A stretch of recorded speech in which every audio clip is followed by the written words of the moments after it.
இந்த இந்த உலகத்தில் வந்து நான் மனுஷங்கிட்ட வந்து பண்புகளை கற்றுக்கிட்டதை விட நாய்கள் அப்படிங்கிற தெய்வங்கள் கிட்ட இருந்து நான் பண்புகளை கற்றுக்கிட்டது தான் ஜாஸ்தி. சரிங்களா? மனுஷங்கிட்ட இருந்து நான் வந்து மனிதனுக்கு தேவையான பண்புகளை வந்து மனிதனை விட மிக மிக அதிகமாக நான் வந்து நாய்கள் கிட்ட இருந்து தான் கற்றுக்கிட்டேன். எந்த நாயும் முதுகலை குத்தாது, எந்த நாயும் முன்னாடி விட்டு பின்னாடி புறம் பேசாது, எந்த நாயும் நம்ப வச்சு கழுத்து இருக்காது. சரிங்களா? மனுஷனுக்கு தேவையான இன்றியமையாத பண்புகள் எல்லாத்தையும் நான் நாய்கள் கிட்ட இருந்து மட்டும்தான் கற்றுக்கிட்டேன். நாய்கள் தெய்வங்கள். அதிகமான ஒரு ஏரியா இருக்குது, சாக்கடை இருக்குது, இல்லைனா வந்து ரோட்லேயே ஒன்றுக்கு போகிறான், ரெண்டுக்கு போகிறான், பொம்பளைங்க இருக்கிறாங்க, குழந்தைங்க இருக்கிறாங்கன்றதை பற்றி கவலைப்படாமல் ஜிப்பை திறந்துட்டு ஆணுறுப்பை காட்டிக்கிட்டு வந்து ஒன்றுக்கு போகிறான், குடிகாரன், கஞ்சா அடிக்கிறான், இன்னும் வந்து இருக்கிற போதை வஸ்துக்களெல்லாம் யூஸ் பண்ணிவிட்டு இப்போ கையில் கத்தி வச்சுட்டு எல்லாத்தையும் குத்துறான்.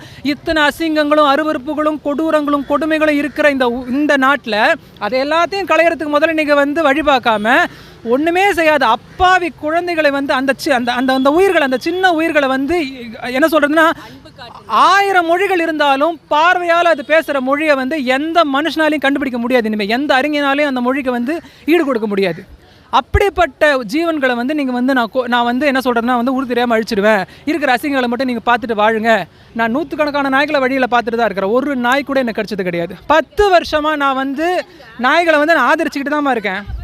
ஆமாம், 10 வருஷமாக நாங்கள் நாய்களை ஆதரிச்சதாக இருக்கேன். ஒரு நாய் கூட எனக்கு கிடைச்சது கிடையாது. சரிங்களா? ஒரே ஒரு தடவை ரெஸ்கியூ பண்ணும்போது ஒரு நாய்க்குட்டி எனக்கு கடிச்சிருச்சு. அது வந்து என்ன 2 டைம் வார்ன் பண்ணிச்சு, தூக்காத அப்படின்னு சொல்லிட்டு. அது வலி தாங்காமல் தான் எனக்கு கடிச்சிது. சரிங்களா? நம்மளுக்கு இருக்கிறத விட அதுங்களுக்கு சென்ஸ் ஜாஸ்தி. இங்கே ஒருத்தனை கடிச்சா அவன் வந்து நம்மளை வாழ விடமாட்டான்ற அந்த சென்ஸ் அந்த நாய்களுக்கு ரொம்ப இருக்கும்.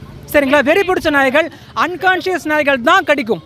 அன்கான்ஷியஸாக இருக்கிற நாய்களை நீங்கள் தூக்கணும். ஒரு ஏரியாவில் ஒரு ரேப்பு 10,000 ஆம்பளைங்க இருக்கிறோன்னு வச்சுக்கோங்களேன். ஒரு ஏரியாவில் ஒரு ரேபிஸ்ட் இருக்கான்னு வச்சுக்கோங்களேன். அந்த ரேபிஸ்ட்டை மட்டும் நீங்கள் தூக்கிட்டு போய் தூக்கில் போடுவீங்களா, இல்லை அத்தனை ஆம்பளைங்களையும் தூக்கிட்டு போய் தூக்கில் போடுவீங்களா? சொல்லுங்கள் பார்க்கலாம். நீங்கள் யாரை களையணுமோ அவங்கள மட்டும்தான் நீங்கள் களையணும். யாரை தூக்கணுமோ அவங்கள மட்டும்தான் நீங்கள் தூக்கணும். தேடி தேடி கண்டுபிடிச்சு நீங்கள் வந்து அவனை குற்றம் செஞ்சவங்களை எடுப்பீங்களா, இல்லை ஒரு குற்றமும் அறியாத அப்பாவி மனுஷனுக்கு தூக்கி கஸ்டோடியல் டார்ச்சர் பண்ணுவீங்களா? ஒருத்தனை தூக்கிட்டு போய் ஜெய்பீம் படத்தில் வர மாதிரி கஸ்டோடியல் டார்ச்சர் பண்ண நம்மளுக்கு எவ்வளோ கோவம் வருது.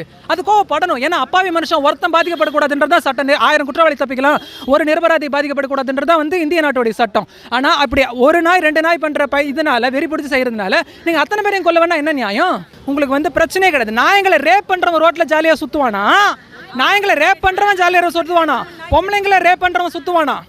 நாயங்களை ரேப் பண்ணுற மாதிரி எப்படி பிரதர் உங்களுக்கு மூடன்னு ஒன்று வரும்? நினச்சி கூட பார்க்க முடியுது அந்த கொடுமையை உங்களால்.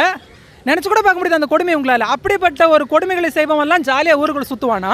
எந்த பாவமாரியான அந்த குழந்தைகளை கூட்டு போய் வந்து இதில் ஷெல்டரில் அடிப்பாங்களாம். ஏன்னா ஷெல்டரில் அடித்தா ஒவ்வொரு நாய் பார்த்துட்டு வந்து கடிச்சிட்டு செத்து போய்டும். நாய்கள்ங்கிறது வந்து மனுஷன் கூட வாழ வேண்டியது.